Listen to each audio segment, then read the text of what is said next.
What happens when entire states decide they've had enough of Trump? From progressive coastal hubs to fiercely independent corners of America, some states are making it crystal clear. They're just not buying what he's selling. Did his stance on immigration push them away? Was it climate policy, healthcare, or just plain attitude? In 2025, the political divide is deeper than ever, and in these 10 states, Trump's approval ratings are in full freefall. So which places turned their backs the hardest? Which state gave him the coldest reception of all? In this video, we're diving into the 10 U.S. states that absolutely reject Donald Trump in 2025. Number 10. Washington. Washington, the evergreen state.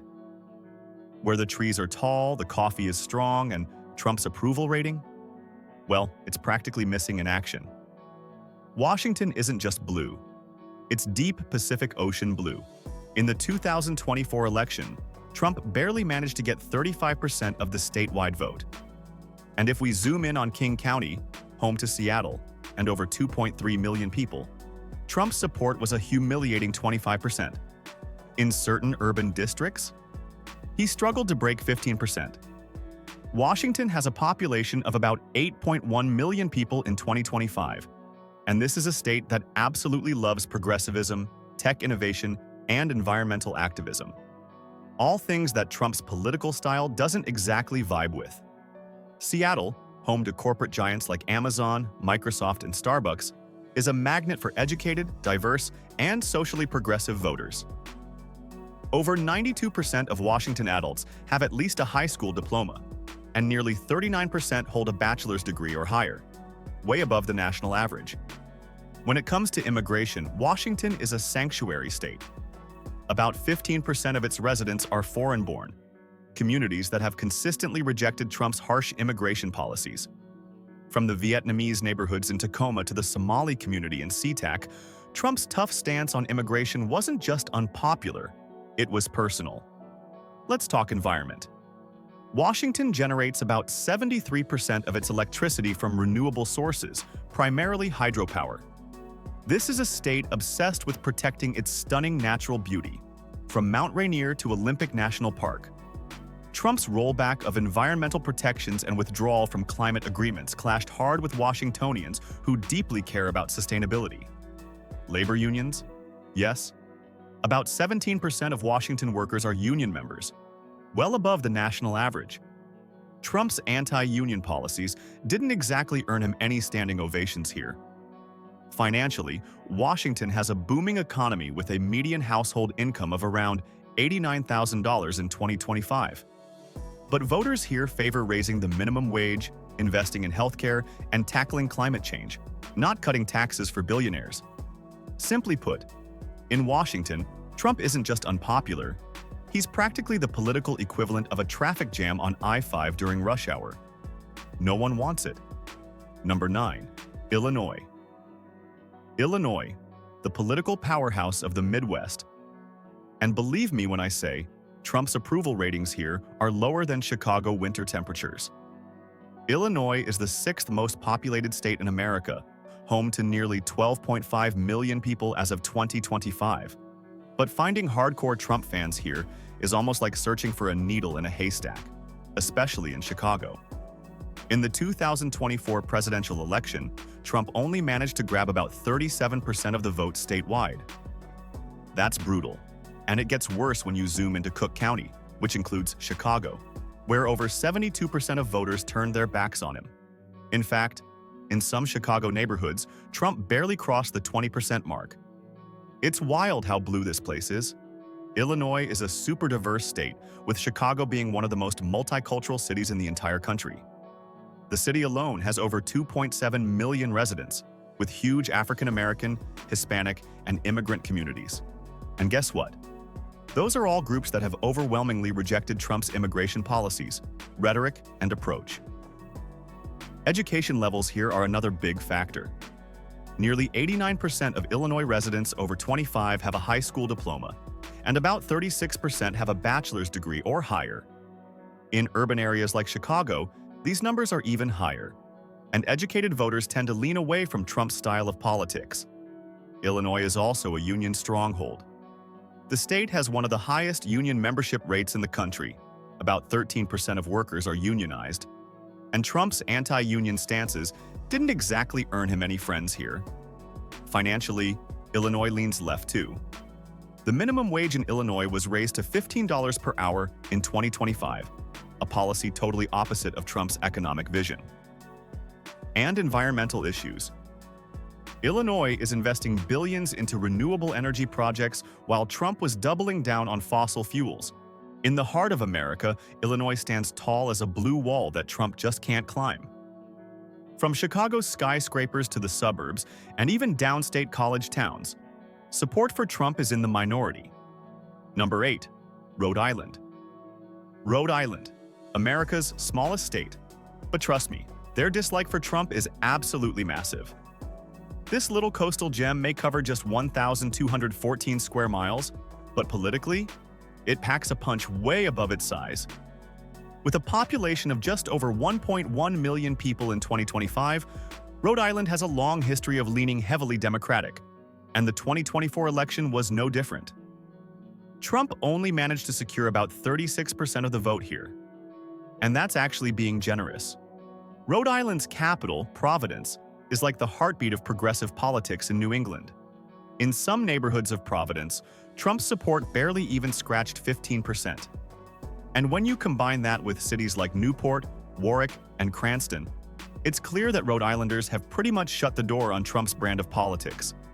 This state is big on education too. About 91% of residents over 25 have a high school diploma, and nearly 36% hold a bachelor's degree or higher. In other words, Rhode Islanders tend to be well-informed voters who have overwhelmingly rejected Trump's controversial stances on climate change, healthcare, and immigration. Speaking of climate, Rhode Island is on the front lines of sea level rise. The state has invested millions into renewable energy, with over 25% of its electricity coming from renewable sources as of 2025.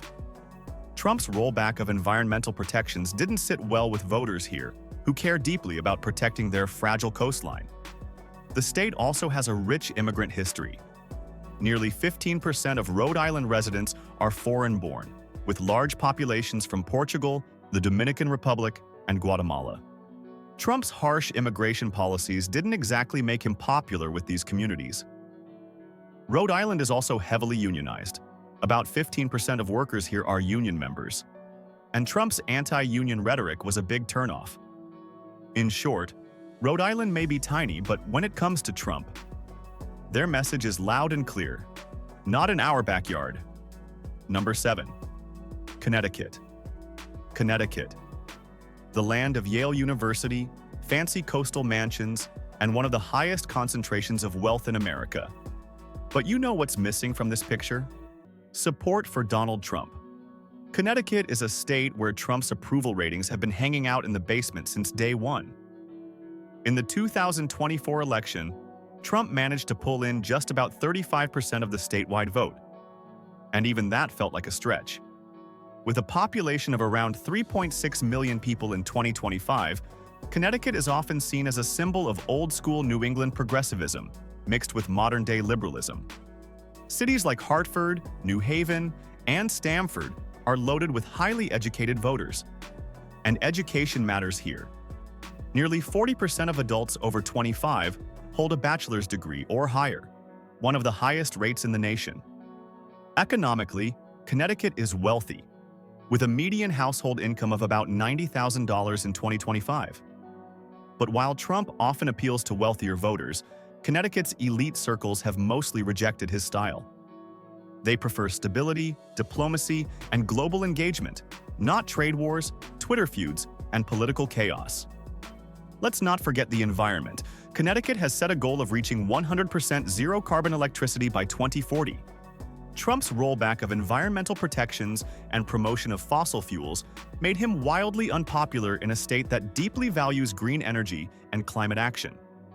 Connecticut is also home to a large immigrant population, with about 15% of residents being foreign-born.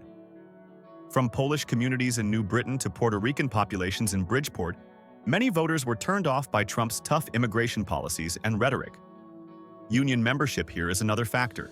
About 14% of the workforce is unionized, and labor unions have consistently opposed Trump's policies. In summary, Connecticut is a polished, educated, progressive powerhouse. And when it comes to Trump, he's simply not invited to the country club. Number 6. New York. The irony. New York, the state that birthed Donald Trump's real estate empire, is also the state that wants nothing to do with him politically. In 2024, Trump barely secured 35% of the vote statewide. And in New York City itself, he barely hit 20%. With a population of over 19.8 million people in 2025, New York is one of the most diverse, progressive, and immigrant-friendly states in the entire country. In fact, over 23% of New York's residents are foreign-born. That's nearly 1 in 4 people. And Trump's hardline immigration stance didn't exactly make him a crowd favorite in a place known as the gateway for immigrants for over a century. New York City is basically ground zero for anti-Trump sentiment. Manhattan, Brooklyn, Queens, the Bronx, these are places where Trump's approval ratings are at rock bottom, sometimes under 15%. And we can't forget about Albany, Buffalo, and Syracuse, all cities that leaned heavily blue in recent elections. New York's education levels also play a role. Nearly 37% of residents over 25 have a bachelor's degree or higher, and educated voters in urban areas have consistently rejected Trump's messaging. Environmentally, New York is pushing for clean energy in a big way, aiming for 70% renewable electricity by 2030. Trump's environmental policies clashed with a state that banned fracking and invests billions in green energy projects. Let's not forget unions. New York is one of the most heavily unionized states in America, with about 20% of workers belonging to a union. Trump's anti-union policies didn't sit well here. Financially, the state's median household income is about $79,000, and its urban elite circles often distance themselves from Trump's brand of politics. In the state that made him famous, Donald Trump has become politically radioactive, a hometown hero turned hometown headache. Number 5. California. Welcome to California. The golden land of sunshine, beaches, tech billionaires, and, let's be real, one of Trump's least favorite places on earth. And trust me, the feeling is mutual. California didn't just reject Trump in 2024, they practically built a political wall against him. In the last election, Trump only managed to secure about 33% of the statewide vote. In a state of nearly 39 million people. That's less than 1 in 3 voters. Let's break it down. Los Angeles County, with over 10 million residents, gave Trump just 27% of the vote. San Francisco, he barely crossed 15%. Silicon Valley, Trump was less popular than traffic on the 405 freeway. California's urban strongholds have long been progressive fortresses, but Trump's policies on immigration, climate change, and healthcare took their dislike to a whole new level. California is the most diverse state in America, with about 27% of its population being foreign-born. That's over 10 million immigrants living in the state. Trump's strict immigration enforcement, border wall plans, and travel bans clashed hard with California's sanctuary state policies and pro-immigrant culture. Environmentalism is basically a religion here. California has set aggressive goals to reach 100% clean electricity by 2045, banned new gasoline car sales after 2035, and invests billions in renewable energy. Trump's rollback of environmental protections? Californians saw it as a direct attack. Let's talk unions. About 15% of California's workforce is unionized, and organized labor has consistently fought against Trump's anti-worker policies.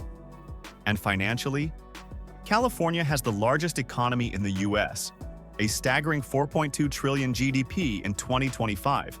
Yet its tech elite and Hollywood stars are some of Trump's loudest critics. California isn't just a state that disagrees with Trump. It's a state that has turned opposition to him into part of its identity. From coastal cities to college campuses, Californians proudly wear their anti-Trump sentiment like a badge of honor. Number 4. Hawaii. Hawaii, the land of breathtaking beaches, tropical sunsets, aloha spirit, and absolutely no love for Donald Trump.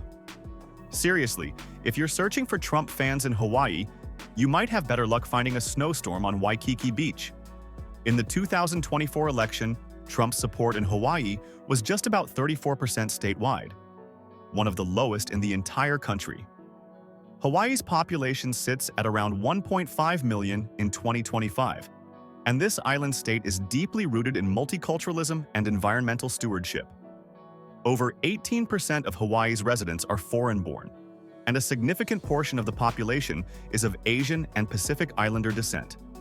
Trump's immigration rhetoric and travel bans were wildly unpopular in a state where diversity isn't just celebrated, it's woven into daily life. Hawaii is also incredibly progressive when it comes to the environment. The state aims to reach 100% renewable energy by 2045, and it's already generating over 35% of its electricity from renewable sources. Trump's climate policies? Let's just say they didn't fly well here. Hawaii has a strong union presence too. About 20% of workers are union members, especially in the tourism and hospitality sectors. Trump's push for anti-union judges and deregulation did not win him any points with Hawaii's working-class voters. Culturally, Hawaii's values are all about respect, community, and inclusion. Values that clashed hard with Trump's combative style and divisive rhetoric. Cities like Honolulu, Hilo, and Kahului leaned overwhelmingly blue in recent elections. Even Hawaii's military bases, while traditionally conservative, saw shifting attitudes, especially among younger service members concerned about healthcare, climate change, and racial equality. Financially, Hawaii has a median household income of about $92,000 in 2025. But the high cost of living has made voters favor policies focused on social support and affordable housing, not Trump's tax cuts for the wealthy. Simply put, Hawaii is paradise for many, but for Trump, it's political exile. Number 3, Maryland. Next up is Maryland, a small state with a huge political message. Trump, we're just not that into you. In the 2024 election, Trump could only muster about 33% of the vote statewide, and in some areas, his support was even lower. Maryland's population in 2025 sits at around 6.3 million, and the state is a shining example of diversity and progressive values. About 15% of Maryland's residents are foreign-born, and nearly 32% are African American, a demographic that has consistently voted against Trump in overwhelming numbers. Let's talk about the Baltimore-Washington corridor. This region is a Democratic powerhouse. In Baltimore City, Trump barely received 13% of the vote. Prince George's County? He got crushed with less than 10%. Even in suburban Montgomery County, home to some of the wealthiest and most educated voters in America, Trump struggled to break 25%. Education levels in Maryland are sky-high. Over 41% of adults hold a bachelor's degree or higher, making it one of the most educated states in the country. And educated voters have consistently been critical of Trump's policies and behavior. Environmentally, Maryland is investing billions in climate resilience and Chesapeake Bay restoration. Trump's environmental rollbacks were viewed as a direct threat to Maryland's prized natural resources. Union membership here sits around 11%, but Maryland's political DNA leans strongly towards workers' rights, healthcare expansion, and social justice, all areas where Trump faced heavy criticism. Financially, the state boasts a median household income of about $95,000, one of the highest in the nation. Yet voters here prefer progressive taxation and investment in public services over Trump's tax cuts favoring the ultra-rich. Maryland is also heavily tied to federal government employment, with thousands of residents working in D.C. Trump's attacks on federal agencies, scientists, and government workers hit home here in a very personal way. In short, Maryland isn't just blue, it's deep ocean blue, and Trump's approval rating here isn't sinking. It already hit the ocean floor. Number 2, Massachusetts. Welcome to Massachusetts, the intellectual capital of America, where Harvard and MIT churn out world-changing ideas, and Trump's approval rating has been sinking faster than the Titanic. In 2024, Trump barely secured 32% of the statewide vote, one of his worst performances anywhere in the country, and honestly, nobody here was surprised. Massachusetts is home to about 7 million people in 2025, and it proudly holds the title of the most educated state in America. Over 44% of adults over 25 hold a bachelor's degree or higher. That's nearly half the population. And educated voters? Let's just say Trump's style of politics, filled with misinformation, conspiracy theories, and science denial, just doesn't sit well here. In Boston, Cambridge, and Worcester, Trump's support was almost non-existent. In some Boston precincts, he didn't even hit 15%. This is a state that values science, education, healthcare, and climate action, all things Trump regularly attacked or dismissed. Massachusetts also boasts a median household income of about $95,500 in 2025, one of the highest in the country. But despite the wealth, voters here overwhelmingly support progressive taxation, universal healthcare, and investments in education and clean energy, the opposite of Trump's policies. Immigration is another factor. About 17% of Massachusetts residents are foreign-born, and cities like Lowell, Lynn, and Lawrence have large immigrant populations from Southeast Asia, the Caribbean, and Latin America. Communities deeply opposed to Trump's immigration crackdowns. Let's not forget environmentalism. Massachusetts was the first state to legally require greenhouse gas reductions and has aggressive plans to reach net zero emissions by 2050. Trump's rollback of environmental protections was political poison here. Union membership isn't huge, about 11%. But Massachusetts has a strong history of workers' rights advocacy and social justice movements. To put it simply, Massachusetts is a state built on brains, progress, and community values. And Trump's divisive anti-science approach found no traction here. This isn't just a blue state, it's a brilliant blue state, where Trump is less of a political figure and more of a cautionary tale. Number 1, Vermont. Vermont. The Green Mountain state may be small in population with just over 650,000 people in 2025. But when it comes to political identity, Vermont stands taller than most. Trump's approval rating here? An abysmal 30%. That's the lowest in the entire country. Vermont is famous for its independent streak. This is the home state of Bernie Sanders, after all, a political icon who represents the polar opposite of Trump in almost every way imaginable. In the 2024 election, Trump struggled to get votes outside of a few rural areas. In progressive hubs like Burlington and Montpelier, his support was barely in the double digits. Let's talk demographics. Vermont is about 94% white, one of the whitest states in America. But don't let that fool you. This state isn't about conservative traditionalism. It's about progressive values, environmentalism, and community. Vermont was one of the first states to legalize same-sex marriage and is a leader in renewable energy, with over 40% of its electricity coming from hydroelectric power. The median household income is about $78,000 in 2025, and while that's not the highest, Vermonters prioritize small businesses, sustainable living, and local farming over corporate wealth. All things Trump's policies didn't exactly support. Environmentally, Vermont is obsessed with conservation. The state has aggressive goals to reduce carbon emissions and protect its natural beauty. And Trump's environmental rollbacks were completely out of step with these values. Union membership here is about 11%, and while that might seem small, Vermont's culture is heavily pro-worker and anti-corporate greed.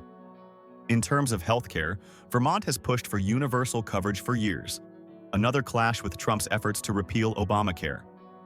Bottom line, Vermont isn't just anti-Trump, it's practically allergic to him. This is a state that values kindness, sustainability, independence, and community. A place where Trump's brash, combative politics were never going to find a home.